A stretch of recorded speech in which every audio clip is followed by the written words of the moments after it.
Uma treta entre um veterano e uma promessa do Barcelona causou grande discussão na imprensa espanhola no último fim de semana. O atacante Lewandowski, de 35 anos, ficou pistola depois que o jovem Lamine Yamal, de 16 anos, cometeu um erro em um cruzamento. No campo, o Barcelona venceu o Alavés por 2-1, mas a treta entre os jogadores foi o assunto principal. A frustração de Lewandowski foi registrada pela emissora Movistar. O atacante gritava a Lamine que fizesse um cruzamento para o segundo poste, porém o jogador optou por uma jogada individual. Vídeos compartilhados na rede social exibiam Yamal estendendo o braço para cumprimentar o polonês, mas ele se esquiva. Entretanto, nesta segunda-feira, a emissora Gol exibiu imagens de outros momentos que sugerem uma conversa menos tensa entre os jogadores. Após marcar um de seus gols, Lewandowski reitera suas instruções a Lamine. Ao se juntar à seleção para os jogos das eliminatórias da Eurocopa, o jogador polonês foi indagado sobre a discussão com seu colega do Barcelona. Lewandowski não percebe polêmica nem razões para debate. Não há o que comentar, é um acidente total. É normal que às vezes em campo você grite alguma coisa ou faça uma sugestão.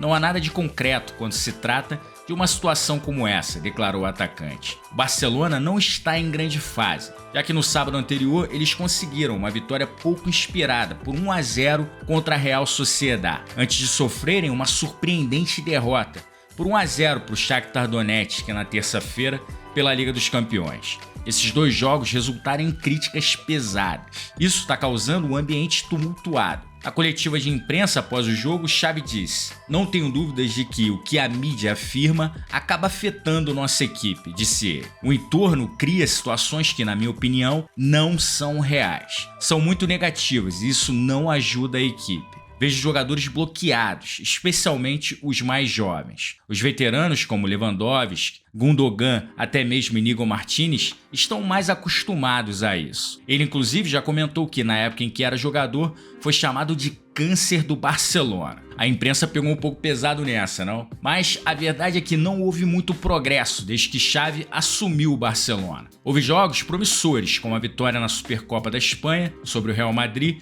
e o último título de La Liga. Mas o time não tem uma identidade muito definida. Mesmo com a contratação de reforços talentosos como Gundogan, João Félix e João Cancelo, o time ainda está longe de jogar um futebol bonito. Fora os 5-0 contra o Real Betis e o Antuérpia, o time está estagnado. Depois da vitória magra sobre o Real Sociedad e da derrota para o Shakhtar, Xavi reclamou da falta de intensidade dos jogadores. Mas o elenco criticou nos bastidores o técnico pela comunicação pouco clara. Além disso tudo, o técnico tem que administrar a confusão entre duas de suas estrelas, já no início da temporada. Já o maior rival do Barça, o Real Madrid, vive dias mais tranquilos. No fim de semana, Vinícius Júnior se vingou dos torcedores do Valência, que protagonizaram episódios lamentáveis de racismo no final da temporada passada. Quando o brasileiro sofreu ataques da torcida, foi agredido, tomou cartão vermelho e saiu apontando que o Valência cairia para a segunda divisão. No início do jogo, os torcedores valencianistas